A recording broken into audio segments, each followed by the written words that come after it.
Hi, welcome to America Uncovered. I'm Chris Chappell. Let's talk about racism, because the YouTube comments on most of my videos aren't bad enough. But racism is a serious issue in America, and it also has a terrible history that includes banning some people because of their race and forcing other people to come because of their race. And racism is in the news again because of the New York Times' recent hire, Sarah Jeong. Jeong is a technology reporter who's written about online harassment, cryptocurrency, and digital surveillance.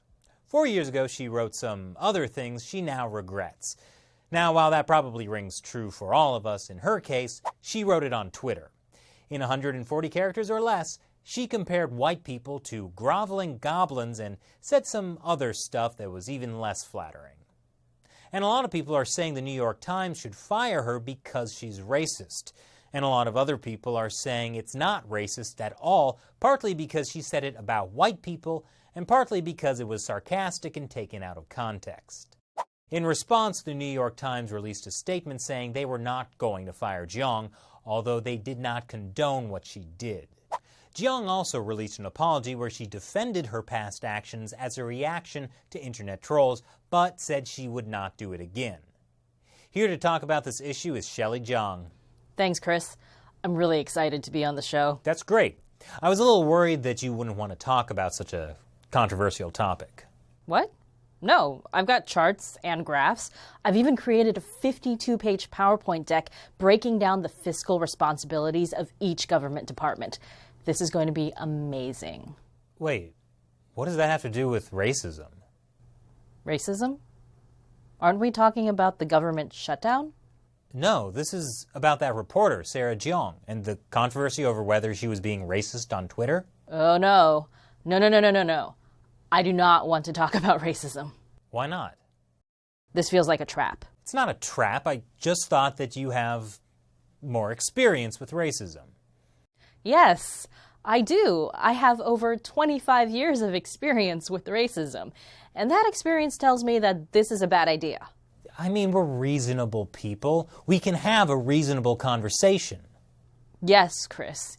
You and I are reasonable people, but we're also on the internet. The internet turns reasonable people into outraged monsters. At this very moment, people who haven't even finished watching this video are already writing angry things in the comment section. Don't worry about the comment section. We can do this. This is going to end in one of us calling the other person a Nazi. No, it won't. Let me just talk about one question. Were Sarah Jeong's tweets about white people racist? That's complicated. I would say yes, depending on your definition of racism. There are different definitions of racism? There's an argument that minorities can't be racist against white people because of the power differential. It's basically about the difference between personal racism and institutionalized or systemic racism. And that is a valid point. Sarah Jeong's tweets are not the same thing as segregation or the Chinese Exclusion Act, and I don't think anyone would say that they are. But some people would take that further and say that Jeong's tweets are bigoted or prejudiced, but not racist. This is what I don't understand. What's the difference between being prejudiced and being racist?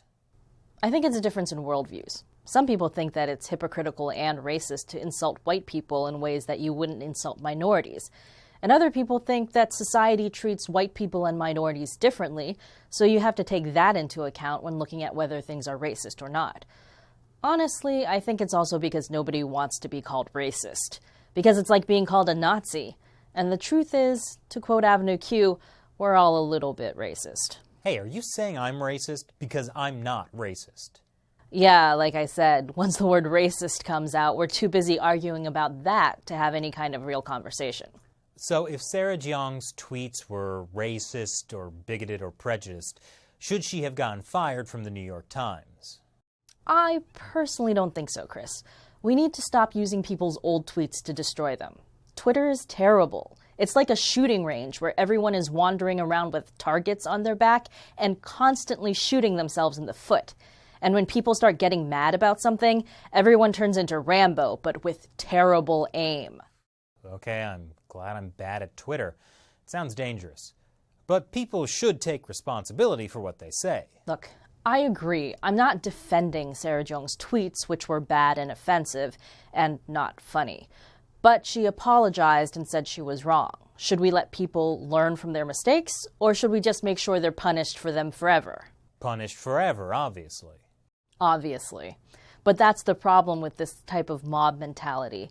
People want to define an enemy, whether it's white oppressors or racist minorities, and then harass and destroy them. People take pleasure in resentment and outrage and cruelty. And you're saying that's a bad thing? It's a bad thing for us and for society. And before people get mad, I'm not talking about thoughtful criticism. I'm talking about the type of outrage that gets James Gunn fired for tasteless old jokes, or the type of outrage that targets a high school girl for wearing a Chinese dress to her prom. And ironically, this type of mob mentality about racism makes it harder to fix racism. It divides us and denies our common humanity and makes it impossible for us to talk about these issues in good faith. We don't care about understanding where the other person's coming from. We're just yelling at each other on Twitter. So you're saying that to solve racism, we need to stop using social media? Or, be like pandas. Pandas?